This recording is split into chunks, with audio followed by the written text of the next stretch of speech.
नमस्कार दोस्तों, मैं जय आज की क्लास में आपका स्वागत करता हूं। दोस्तों, हम नंबर सिस्टम को स्टडी कर रहे थे। आज हमारा इस टॉपिक पे 6वीं क्लास है। आज हम शून्यों की संख्या ज्ञात करना सीखेंगे। दोस्तों, यदि कोई गुणनखंड दे दिया जाए और ये पूछा जाए कि इससे बनने वाली जो संख्या होगी उसमें शून्यों की संख्या कितनी होगी। यहाँ पे शून्यों की संख्या मतलब दाहिनी तरफ शून्यों की संख्या से है। दोस्तों, यदि कोई गुणनखंड दे दिया जाए, कहा जाए कि इससे जो संख्या बनेगी उसमें दाहिनी तरफ कितने शून्य आएंगे, तो हम कैसे कैलकुलेट करेंगे। ठीक है, तो उस पर कुछ थ्योरीज हैं, पहले उनको हम देख लेते हैं। शून्यों का निर्माण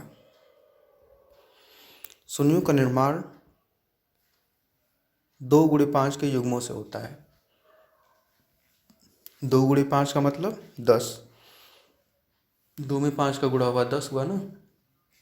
अब यहाँ पे आप कह सकते हो कि 4 × 5 क्यों नहीं कहा मैंने, 4 × 5 20 भी तो होता है। तो देखिए 4 में 4 बराबर क्या होगा, 2 × 2 होगा ना। इसमें 2 है। अगर मैं कहूँ कि 6, अगर 4 की जगह मैं 6 कहूँ तो बनेगा 2 × 3, तो इसमें भी 2 है। ठीक है, अगर 2 की जगह हम 6 लिख दें तो 6 × 5 = 30 होता है, लेकिन उसमें भी 2 है। अगर मैं कहूँ 2 × 15 तो 15 का मतलब 5 × 3, उसमें 5 है। ठीक है, इसीलिए मैंने कहा कि 2 × 5 के युग्म से शून्य बनता है। ठीक है, अब आगे देखते हैं। संख्याओं के गुणनखंड में पहले हम संख्याओं का गुणनखंड करेंगे।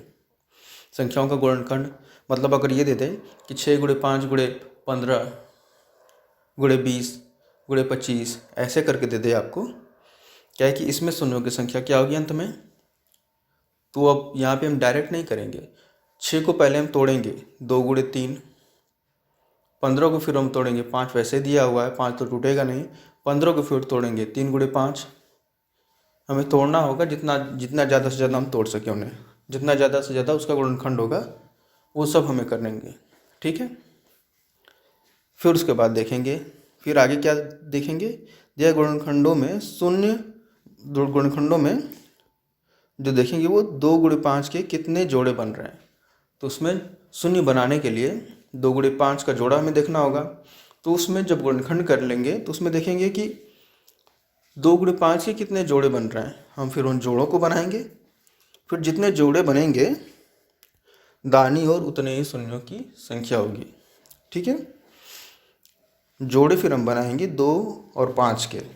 ठीक है, जहाँ 2 और 5 होंगे तो पहले हम उनको एक जोड़े में लेके आएंगे।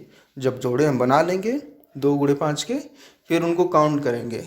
जितने जोड़े होंगे उतने ही उस संख्या में शून्यों की संख्या होगी।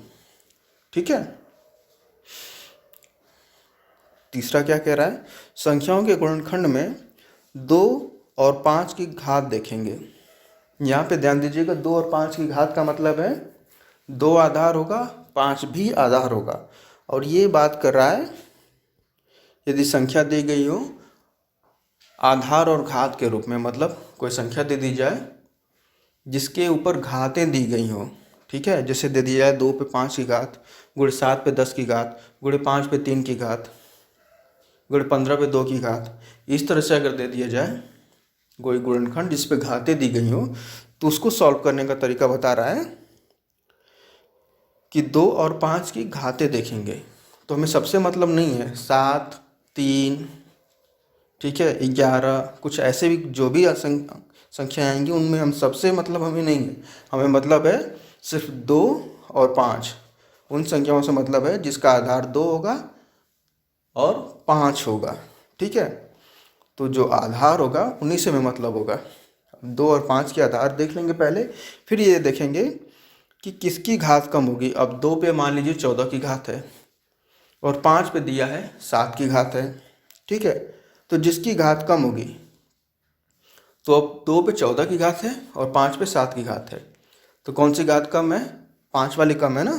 5 पे 7 ही घात है, 2 पे तो 14 की घात है। तो जो कम होगी 5 पे 7 यानी 5, जो कम वाली घात है कम वाली घात यानी 5 वाली जो घात है, 5 पे 7 की घात यानी 7, उतने ही 2 गुणे 5 के जोड़े बनेंगे, यानी उतने ही शून्यों की संख्या होगी। ठीक है, इसका मतलब जो 5 पे जो घात दिया हुआ है 7, वो 7 ही शून्यों की संख्या होगी। आगे हम जब टॉपिक्स क्लियर करेंगे एग्जाम्पल के थ्रू तो आपको समझ में आ जाएगा। अगला क्या कहता है, क्रमागत संख्याओं के गुणनखंड में। क्रमागत संख्या मतलब 1 गुणे 2 गुणे 3 गुणे 4 गुणे 5 ऐसे करके चला जाए आगे तक, 20 22 25 तक, या 50 गुणे 51 गुणे 52 गुणे 53 गुणे 54 गुणे 55 ऐसे दे दे, या 100 गुणे 101 गुणे 102 गुणे 103 ऐसे दे दे, तो ये क्रमागत संख्याएं कहलाती हैं। ठीक है, अब दे रहा है कि क्रमागत संख्याओं के गुणनखंड में जो 5 है उसकी संख्या 2 से कम होती है। अब 1 से लेकर 10 तक ही हम काउंट कर लेते हैं, उंगली पे ही आप लोग काउंट कर लोगे। 1 से लेकर 10 तक आप लिखोगे तो उसमें 1 2 आ जाएगा पहले ही, 2 के बाद 3 छोड़ा, 3 से हमें कोई मतलब नहीं है, जैसे मैंने बताया कि हमें 2 और 5 से ही सिर्फ मतलब है, 2 और 5 से ही सिर्फ मतलब है ना। तो 1 से लेकर 10 तक की संख्याएं अगर लिखेंगे 1 गुणे 2 गुणे 3 गुणे 4 गुणे 5 गुणे 6 गुणे 7 गुणे 8 गुणे 9 गुणे 10 ऐसे अगर आप लिखते हैं तो उसमें 1 तो 2 आया, 1 के बाद 2, 3 से फिर हमें कोई मतलब नहीं है, 4 आया, 4 को फिर हम तोड़ेंगे तो 2 गुणे 2, वहाँ पे 2 2 2 हुआ ना, फिर उसके बाद 5 आया, फिर 6 का मतलब 2 गुणे 3, फिर उसके बाद 7 आया, 7 से कोई मतलब नहीं, फिर 8 आया, 8 का मतलब 2 गुणे 2 गुणे 2, फिर 9 आया, 3 गुणे 3 कोई मतलब नहीं, 10 आया, 2 गुणे 5। तो ऐसे हम देखेंगे 5 तो सिर्फ 2 ही बार आएगा, लेकिन 2 हमारा कई बार आ जाएगा। ठीक है, तो वही कह रहा है कि गुणनखंड जब करेंगे तो 5 की संख्या क्रमागत संख्याओं में अगर हम गुणनखंड करते हैं, क्रमागत संख्याओं का कोई गुणनखंड दे दिया जाए तो उसमें हमेशा 5 की संख्या कम होती है। ठीक है, अतः अब ऊपर दिया हुआ है ना, अतः ये देखिए, अतः जितने 5 होंगे, ऊपर दिया हुआ है ना कि घात देखेंगे जिसकी घात कम होगी, या फिर जोड़े बनाएंगे। तो अब जोड़े कैसे बनेंगे, मान लीजिए 2 10 बार लिखा है और 5 5 ही बार लिखा है, तो जोड़े तो 5 ही बन पाएंगे ना। 1 2 से निकाला, 2 से 1, फिर 5 से 1, ऐसे हम बनाएंगे तो 5 ही बन पाएगा ना। अभी मैं आगे क्लियर कर दूंगा आपको। तो जितने जोड़े बनेंगे उतने ही शून्यों की संख्या होगी, जितने 5 होंगे, इसका मतलब जितने 5 होंगे उतना ही आपके शून्यों की संख्या होगी। इसमें कुछ एक्सेप्शंस भी हैं दोस्तों, वो आपको मैं क्लियर करूँगा। पहले क्वेश्चंस को सॉल्व करते हैं। ठीक है, क्वेश्चन दिया हुआ है 128 गुणे 625 दिया हुआ है यहाँ पे क्वेश्चन 128 गुणे 625। इसमें पूछे दाहिनी और शून्यों की संख्या। अगर शून्यों की संख्या भी पूछे दोस्तों तो भी इसका मतलब है दाहिनी और शून्यों की संख्या की ही ये पूछ रहा है। ठीक है, ये ध्यान दीजिएगा। 128 गुणे 625 में दाहिनी और शून्यों की संख्या कितनी होगी, मतलब इसका हम गुणा करेंगे तो दाहिनी तरफ कितने शून्य आएंगे। तो एक तो तरीका है पूरा गुणा करें, जिसमें काफ़ी टाइम जाएगा आपका। अगर क्वेश्चन बड़ा हो गया तो फिर तो बहुत ज़्यादा टाइम जाएगा, एग्ज़ाम में उतना टाइम तो होगा नहीं। ठीक है, तो इसको हम क्या करेंगे, अब इन दोनों संख्याओं का हमने कहा था ना थ्योरम नंबर 2 में कि दी गई गुणनखंड में हम संख्याओं का पहले गुणनखंड करेंगे। तो 128 का हम गुणनखंड करेंगे तो क्या मिलेगा, 2 गुणे 2, 2 दूना के 4, 4 दूना के 8, 8 दूना के 16, 16 दूना के 32, 32 दूना के 64, 64 दूना के 128, यानी 2 का हम 7 बार 2 हम लिखें और सबको आपस में गुणा कर दें, यानी 2 गुणे 2 गुणे 2 गुणे 2 गुणे 2 गुणे 2 गुणे 2, तो हमें मिल जाएगा 128। ठीक है, फिर 625 का हम गुणनखंड करेंगे तो क्या मिलेगा हमें, अगर 5 का हम 4 बार आपस में गुणा करें, यानी 5 गुणे 5 गुणे 5 गुणे 5, 4 बार हम 5 लिखें और सबका आपस में गुणा करें, 50 25 पाँच 125, पाँचे 625, तो हमें मिल गया 625, मिल गया ना। तो यानी 128 को हम लिख सकते हैं 2 गुणे 2 गुणे 2 ऐसे 7 बार, और 625 को लिख सकते हैं 5 गुणे 5 गुणे 5 गुणे 5 4 बार, यानी 5। ठीक है, गुणा के रूप में। अब मैंने यहाँ पे कुछ लिखा है 2 पे 7 की घात और 5 पे 4 की घात। ये क्या लिखा है, कैसे ये हुआ है, ये देखते हैं। 2 पे 7 और 5 पे 4 की घात कैसे लिखा है मैंने। देखिए, अब गुणनखंड में जब हमने गुणा कर लिया तो इन पे कोई घात तो दी नहीं है। जब कोई घात दी नहीं है तो इसका मतलब होता है कि सब पे 1 की घात है। ठीक है, अगर कोई घात नहीं दी गई है तो सब पे मतलब 1 की घात है। ठीक है, और अगर आधार बराबर होते हैं, आधार यानी 2 ये 128 में देखिए 2 7 बार लिखा है, यानी 2 आपका आधार है और उस पर घात दे दिया मैंने 1 1 1 1 1। ठीक है, तो यदि आधार बराबर होते हैं तो घात ऊपर के हैं जो 1 लिखा है, फिर ये 1, फिर 1 1 1, ये जुड़ जाते हैं। तो हम 2 आधार है, पहले हम आधार को लिख लेंगे, फिर ये सारे ऊपर के जो घात हैं 1 2 3 4 5 6 7, ये 1 जो 7 बार लिखा है सबको जोड़ेंगे, तो 1 + 1 + 1 + 1 ऐसे 7 बार करेंगे तो 7 हमें मिला। वो 7 हमने यहाँ पे लिख दिया। ठीक है, तो हमें मिल गया 2 पर 7 की घात। ठीक है, अब देखिए ऐसे समझिए 2 गुणे 2, इसको हम लिखते हैं ना 2 का वर्ग, इसी को लिखते हैं ना 2 का वर्ग। 2 गुणे 2 का मतलब 2 का वर्ग, और यही 2 गुणे 2 गुणे 2 हो जाता तो इसके बराबर क्या होता है 2 गुणे 2 गुणे 2, इसका मतलब 2 का घन, यही हम लिखते हैं ना। अब ये घन बनता कैसे है, ये देखिए कोई संख्या इस दी गई है, इसके ऊपर कोई घात नहीं है, इसका मतलब हम इस पे 1 की घात मान लेते हैं। ठीक है, तो ये सारे घात जो है, आधार जो 2 है सब बराबर है, सबको हमने यहाँ लिख लिया, और ऊपर जो घात है इन सबको जोड़ देते हैं 1 2 3, ये 3 हमने यहाँ लिख लिया। ठीक है, अगर कोई कन्फ्यूज़न हो तो मुझे कमेंट बॉक्स में दीजिएगा, मैं इस पर अलग से आपको वीडियो बना दे दूँगा। ठीक है, अलग से वीडियो बनाऊँगा तो आपको अच्छे से समझ में आ जाएगा, अगर नहीं समझ में आया तो वैसे ही हम 625 का जो 5 लिखा है उसको करेंगे। ठीक है, 625 में जो 5 है, 5 4 बार है, चूँकि सबका आधार बराबर है तो 5 हमने यहाँ पे लिख लिया, और सब पे जो घात दी गई है, घात कोई तो दी नहीं है तो हम सब पे 1 की घात मान लेंगे। तो 5 बार 4 बार जो 5 है तो सब पे 1 की घात, तो 1 4 बार जुड़ा तो 4 हो गया, तो ये हो गया 5 पे 4 की घात। ठीक है, अभी हम इसको रहने देते हैं, फिलहाल हम इससे क्वेश्चन सॉल्व करते हैं, जो इतना दिया हुआ गुणनखंड उससे हम क्वेश्चन सॉल्व करते हैं। ठीक है, तो 128 गुणे 625, इसको हम लिख सकते हैं 128 को 2 7 बार, 2 गुणे 2 गुणे 2, ऐसे मैंने 7 बार इसको यहाँ पे लिख दिया।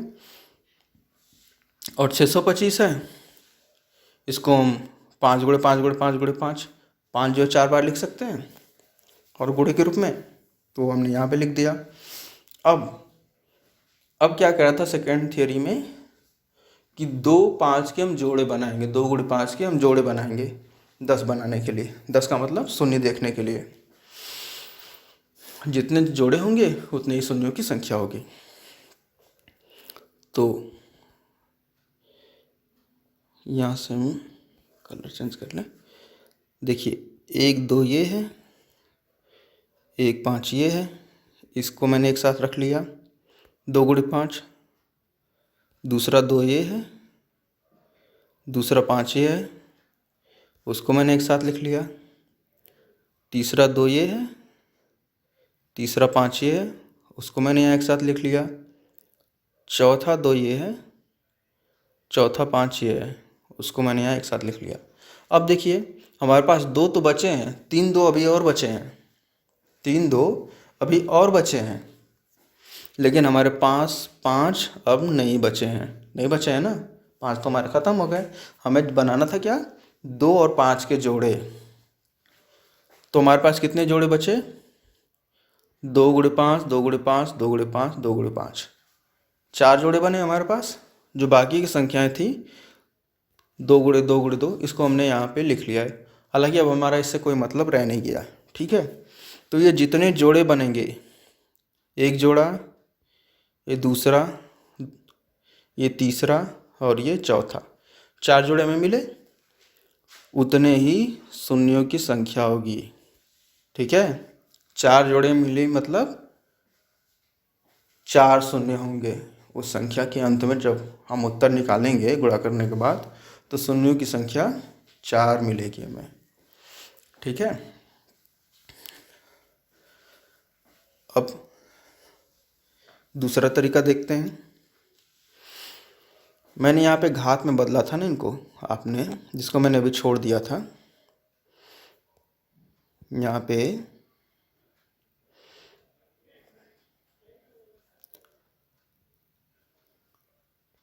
इसकी मैं बात कर रहा हूँ।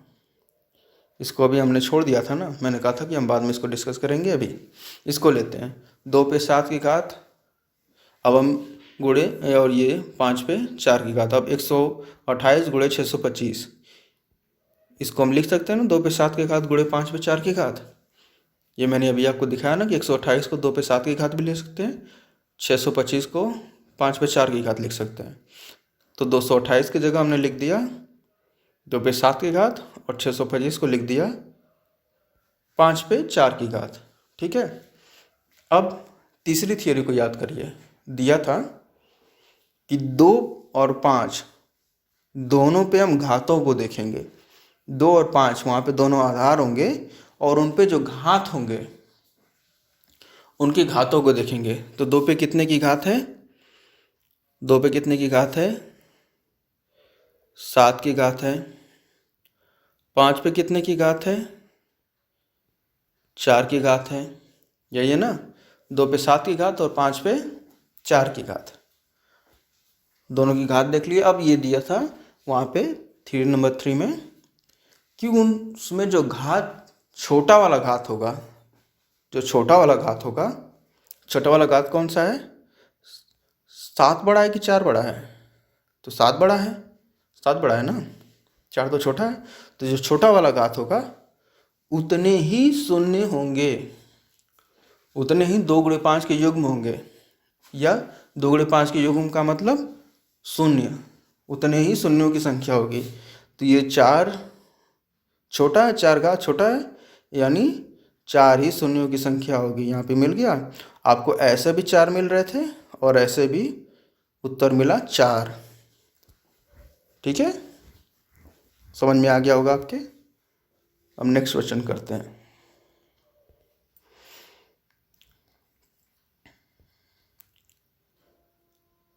दूसरा क्वेश्चन दिया हुआ है यहाँ पे, 350 गुणे 45 गुणे 125 गुणे 81। इसमें बताइए कि दाहिनी तरफ शून्यों की संख्या कितनी होगी, ठीक है। तो फिर वही हम करेंगे, 350 का गुणनखंड करेंगे। 350 का गुणनखंड करेंगे तो क्या होगा,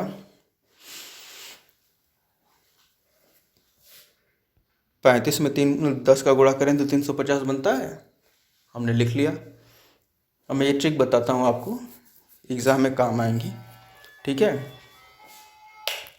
एग्ज़ाम में काम आएगी, कैसे काम आएगी, आपको पूरा गुणनखंड करने की ज़रूरत नहीं है। आप पहले 2 संख्याओं से शुरू करिए कि उन दोनों को गुणा करें तो हम कैसे वो संख्या प्राप्त होती है। तो 350, 35 गुणे 10 बराबर 350। अब 35 का हम गुणनखंड करें तो 7 गुणे 5, 7 गुणे 5 35, और 10 कैसे बनता है, 2 गुणे 5, 2 5 10, यही होगा ना। अब आप पूरा गुणनखंड करके देखेंगे 350 का, तो यही आपको मिलेगा। 7 गुणे 5 गुणे 2 गुणे 5। ठीक है, ये आपका गुणनखंड आपको मिलेगा। क्रम बदल जाएगा, क्रम आपका बदल जाएगा, लेकिन गुणनखंड आपको यही मिलेगा। ठीक है, वैसे 45 को हम करेंगे तो 9 5 45 होता है। 9 का मतलब 3 गुणे 3 और 5 हमने यहाँ पे लिख लिया। 5 तो टूटेगा नहीं भाई, 9 टूट सकता है ना, 3 गुणे 3 बराबर 9, लेकिन 5 तो टूटेगा नहीं, तो 5 को हमने वैसे लिख लिया। तो 45 का गुणनखंड में मिल गया 3 गुणे 3 गुणे 5। वैसे 125 का मतलब 5 गुणे 5 गुणे 5, 50 25 बचे 125। अब 81 का मतलब 3 गुणे 3 गुणे 3 गुणे 3, 3 3 9 3 27 यहाँ 81। अब आप चाहें तो इसको या तो पिछली तरह से पूरा का पूरा सब एक साथ लिखें, उसके बाद 2 और 5 का युग्म बनाएं। यहाँ पे मैंने वहाँ वैसे ना करके मैंने मिक्सअप किया हुआ है। ठीक है, देखिए 7 गुणे 5, 7 गुणे 5 गुणे 2 गुणे 5, इसमें 5 के 2 जोड़े हैं ना, 5 2 बार है, तो 7 लिख लिया। यहाँ पे 7 था उसको मैंने लिख लिया, 2 यहाँ पे एक बार था उसको मैंने लिख लिया, 7 गुणे 2, और 5 चूँकि एक ये था और दूसरा ये था। अब दोनों पे कोई घात नहीं दी गई है तो एक एक की घात हमने रख लिया, 5 आधार के रूप में लिख लिया और 1 धन 1 बराबर 2, वो 2 हमने यहाँ पे लिख लिया। ठीक है, तो 7 गुणे 7 गुणे 2 गुणे 5 पे 2 की घात। ठीक है, वैसे ही यहाँ पे 3 2 बार है, 3 गुणे 3, 3 गुणे 3 2 बार है 3 ना, तो यहाँ पे 3 पे 2 की घात हो गई गुणे 5। वैसे यहाँ 5 3 बार है तो 5 पे 3 की घात हो गई, 5 गुणे 5 गुणे 5। यहाँ पे ध्यान दीजिएगा दोस्तों, जब गुणा होगा तो ही घात बनते हैं, धन या भागा या ऋण उनसे घात नहीं बनते हैं। ठीक है, अब दे दे 5 धन 5 धन 5 बराबर 5 पे 3 की घात, आप नहीं लिख सकते। 5 गुणे 5 गुणे 5 हो तभी 3 की घात लिख सकते हैं, 5 में 4 का गुणा हो तभी 5 पे 4 की घात लिख सकते हैं, 5 का 100 बार गुणा हो तभी आप 5 पे 100 की घात लिख सकते हैं। ठीक है, ऐसे कोई भी संख्या दी हो।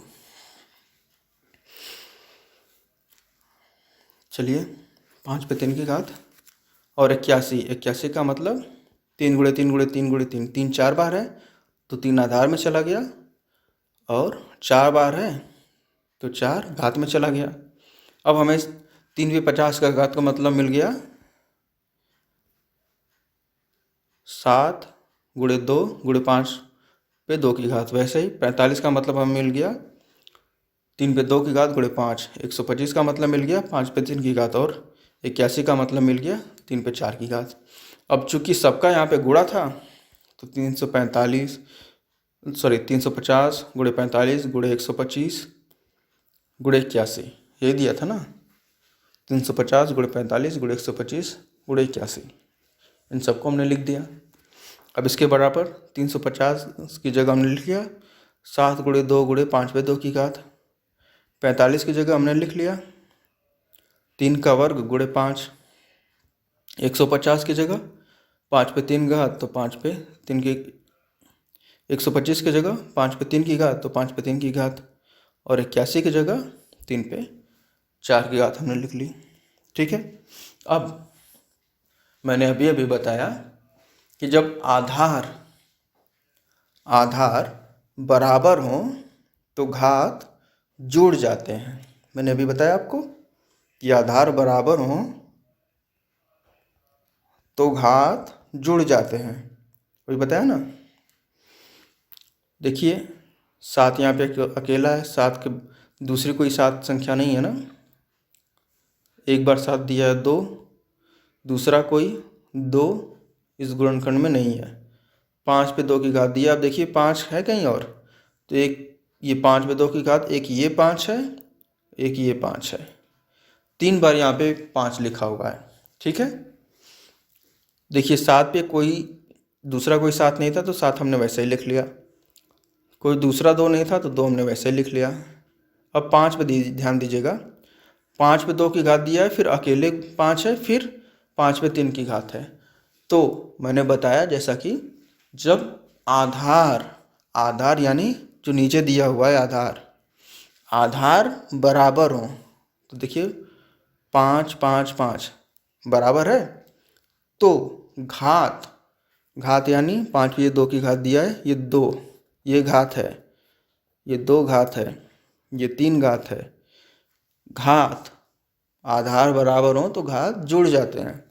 तो 5 पे 2 की घात है तो ये 2, और यहाँ पे 5 पे कोई घात नहीं दिया तो मान लेंगे कि 1 की घात है। कोई घात नहीं दिया तो वहाँ पे 1 की घात होती है। तो 1 की घात ये, और 5 पे 3 की घात तो 2 धन 1 3, और 3 में 3 जुटा 6, तो 5 पे हमने यहाँ पे लिख लिया 6 की घात। ठीक है, फिर आगे बढ़ते हैं। 3 पे 2 की घात दिया है, देखिए अब तो हमने इसको भी, ये भी लिख लिया, ये भी लिख लिया, और ये जो ये था 5 5 5 इसको भी लिख लिया। ठीक है, अब हमारे पास बचा 3 पे 2 की घात, फिर 3 पे 4 की घात। फिर से वही, आधार बराबर हैं तो घात जुड़ जाएंगे। तो 3 हमने यहाँ लिख लिया, और 2 और 4 6 हो जाएंगे, तो 3 पे हमने लिख लिया 6 की घात। ठीक है, अब क्या करना है, मैंने थ्योरी नंबर 3 में आपको बताया था कि जब घात होंगे तो 2 और 5 के आधार वाले घातों से ही हमें मतलब रखना है, बाकी किसी घात से नहीं लिखना है, मतलब रखना है, या किसी संख्या से। तो हमें 7 से कोई मतलब नहीं होगा, 3 से भी कोई मतलब नहीं होगा।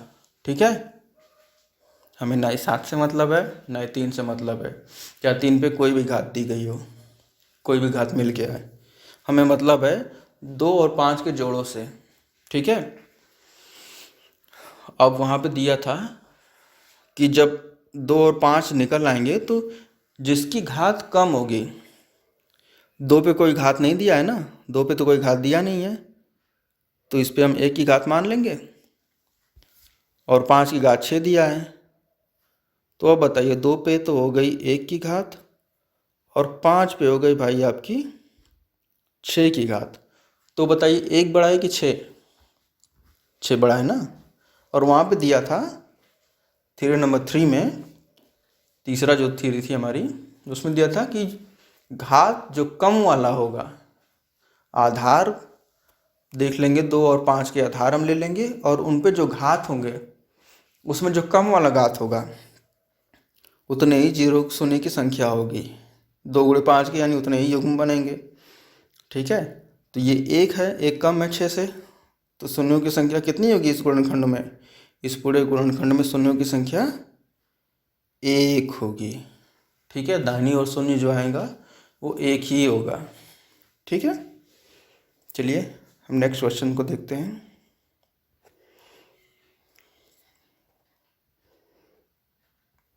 बहुत ही आसान से तो क्वेश्चन है, यहाँ पे सीधे हमें सिर्फ गुणनखंड दे दिया गया है।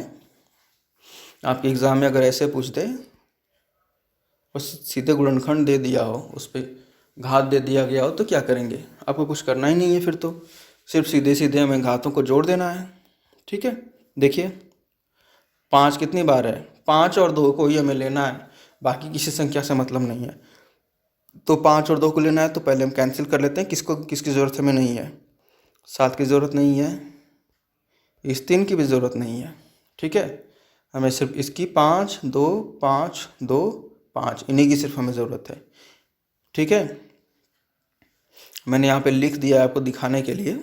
ठीक है, 5 पे 2 की घात, यानी 5 आधार है, फिर दूसरी बार 5 यहाँ पे है, एक ये 5 है, दूसरा ये 5 है, तीसरा ये 5 है, यही है ना। तो आधार देखिए बराबर है, 5 इसका भी 5 है, ये भी 5 है, ये भी 5 है, तो आधार हमने लिख लिया 5। 5 पे सारे घात जुड़ जाएंगे, तो 2 6 8, और 8 में 8 जोड़ा 16, हमने यहाँ पे 16 लिख लिया। 2 पे ये 8 की घात, ये 7 पे 8 की घात थी, इसको हमने वैसे ही लिख दिया यहाँ पे। ठीक है, हालांकि उसका कोई मतलब नहीं है, हमें कोई यूज़ नहीं है, ठीक है। फिर अब ये देखिए, यहाँ पे 2 पे 5 की घात है और यहाँ पे 2 पे 10 की घात है, यही है ना। 2 पे 5 की घात है, 2 पे 10 की घात है। तो 2 आधार हो गया, हमने 2 लिख लिया आधार में, और 5 और 10 जुड़े तो कितने होंगे, 15 होंगे ना। तो 2 पे हमने 15 की घात रख ली, और यहाँ पे 3 पे 12 की घात थी, 3 पे 12 की घात हमने यहाँ पे रख ली। हालांकि उसका कोई मतलब है नहीं। अब हमें इस शून्यों की जो काउंटिंग करनी है उसमें हमारा ना ही 7 पे 8 की घात का कोई रोल है, ना ही 3 पे 12 घात इसका कोई रोल है। हमारा रोल है सिर्फ 5 पे 16 की घात और 2 पे 15 की घात। तो अब हम ये देखेंगे कि 5 पे 16 की घात में कितनी घात है, 16, और 2 पे 15 की घात में कितनी घात है, 2 पे 15 की घात, यही है ना। तो अब 16 बड़ा है या 15 बड़ा है, 16 बड़ा है ना। तो हमें लेना क्या था, जो छोटी वाली घात है, जो घात कम है, यानी 15, जो कम वाली घात है उतनी ही हमारी शून्यों की संख्या हो जाएगी। तो 15 ये हमारा शून्यों की संख्या होगी, यानी इस प्रश्न के उत्तर में जो शून्यों की संख्या होगी वो होगी 15। ठीक है, आगे बढ़ते हैं। अब देखिए यहाँ पे क्वेश्चन नंबर 4, आपके पास ऐसे भी क्वेश्चन पूछ सकता है कि दे 1 से 1000 तक की सभी संख्याओं का गुणा करने पे। ठीक है, अब 1 से लेके 1000 तक मैंने दिखा दिया, क्वेश्चन पूछने को पूछ सकता है 1 से लेके 2000 तक की सभी संख्याओं का गुणा करने पे, या 1 से लेके 100 तक की सभी संख्याओं का गुणा करने पे। ठीक है, या 1 से लेके 500 तक की सभी संख्याओं को गुणा करने पे। सभी संख्याओं का गुणा करने पर दाहिनी ओर कितने शून्य होंगे, ये पूछते। तो क्या करेंगे, ठीक है, कुछ नहीं करना है इसमें। अब याद करिएगा थ्योरी नंबर 4 जो मैंने चौथी थ्योरी बताई थी, क्रमागत संख्याओं में क्रम से आने वाली जो संख्याएं थी, 1 से लेके 1000 तक की सभी संख्याओं का गुणा करेंगे का मतलब हम कैसे लिखेंगे, 1 गुणे 2 गुणे 3 गुणे 4 गुणे 5, ऐसे जाएंगे ना हम गुणा करते करते 1000 तक। ऐसे ही हम जाएंगे ना गुणा करते करते 1000 तक, गुणा, हाँ, ऐसे ही करते करते हम 1000 तक जाएंगे। यानी ये क्रमागत सीरीज बनी ना, क्रम से आने वाली। क्रमागत का मतलब 1 2 3 4 5 6 7 8, क्रम से आने वाली सीरीज बन गई। तो ऐसी सीरीज में मैंने क्या बताया था, 5 की संख्या 2 से कम होती है, 5 की संख्या 2 से कम होती है।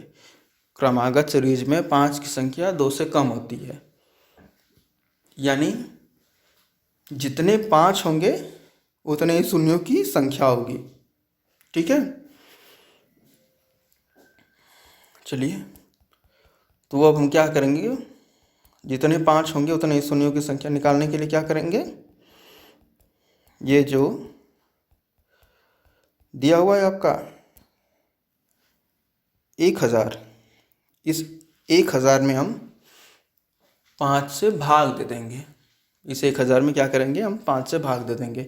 और इसमें ध्यान रखिएगा, शेषफल जो होता है हमें भागफल से मतलब होता है। जो शेषफल आता है उस शेषफल से हमें कोई मतलब नहीं होता। ठीक है, शेषफल कुछ भी है, हमें उससे कोई मतलब नहीं है, हमें भागफल से मतलब होता है। तो 1000 में हम 5 से भाग दे देंगे। क्यों देंगे, क्योंकि 5 क्रमागत सीरीज में कम आता है, 2 ज़्यादा आता है, और 5 और 2 के युग्म से ही बनता है शून्य। यानी 5 जितने 5 होंगे उतने ही तो शून्य बनेंगे। अगर 5 कम बार आएगा तो जितनी बार 5 आएगा उतनी बार शून्य बनेगा, यही ना। पीछे हम लोगों ने देखा ना, जितनी बार 5 आएगा उतनी बार शून्य बनेगा। क्रमागत सीरीज में अब देखें तो हम क्या करेंगे, 1000 में 5 का भाग दे देंगे।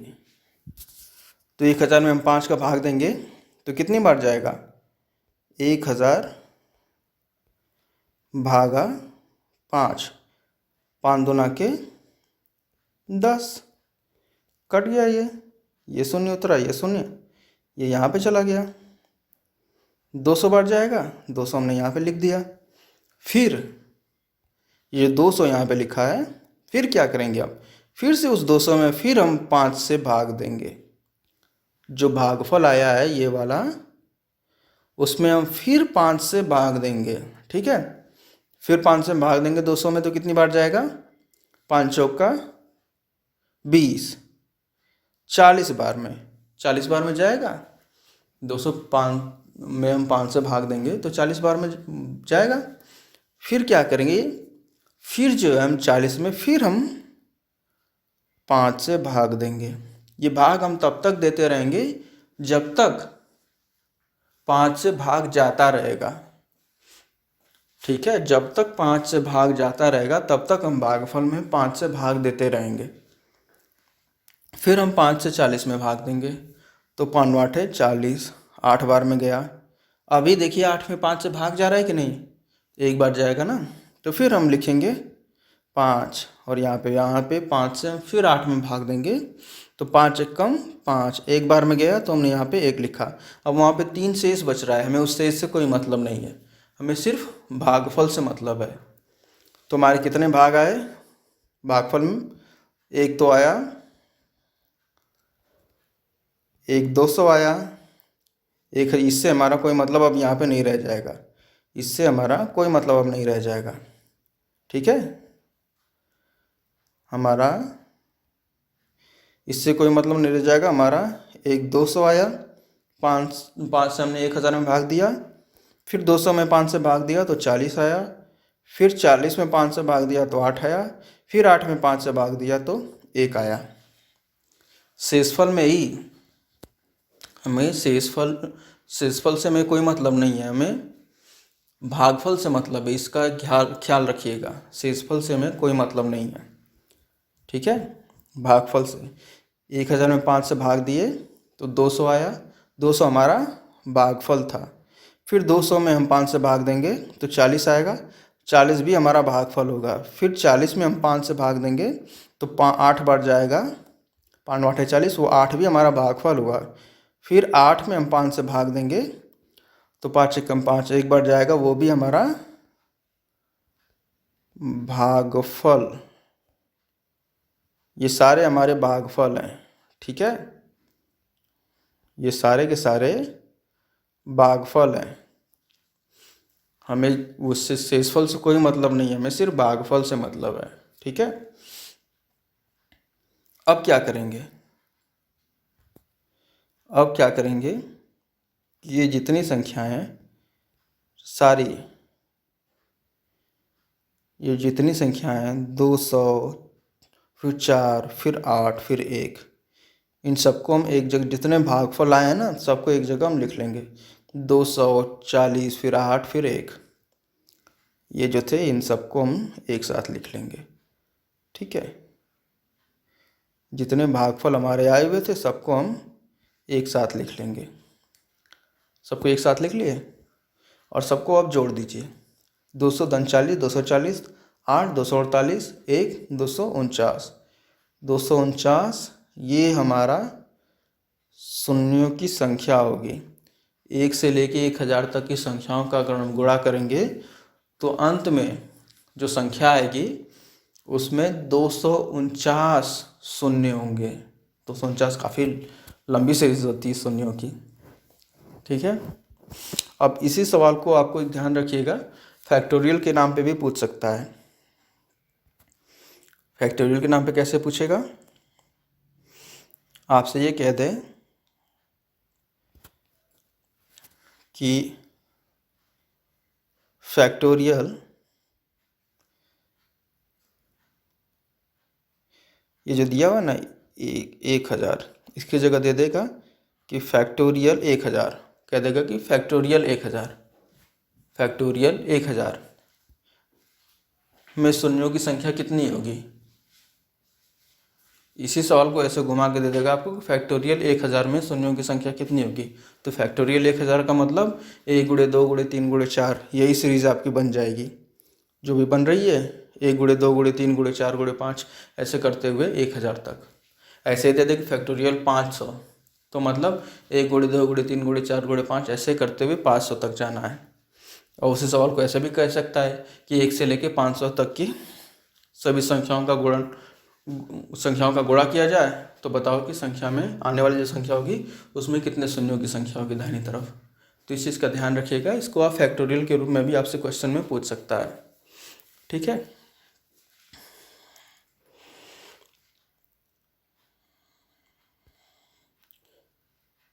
फैक्टोरियल का मतलब समझ लीजिए, एक बार फिर से मैं समझा देता हूँ। फैक्टोरियल जैसे 1000 को, इसी सवाल को कहते हैं फैक्टोरियल 1000, या कहोगे फैक्टोरियल 1000, या फैक्टोरियल को ऐसे भी लिखा जाता है, ऐसे एक डॉट देते, कहते हैं कि फैक्टोरियल 1000 में शून्यों की संख्या कितनी होगी। इसी सवाल को ऐसे घुमा के दे देगा। ठीक है, तो इसका ख्याल रखिएगा।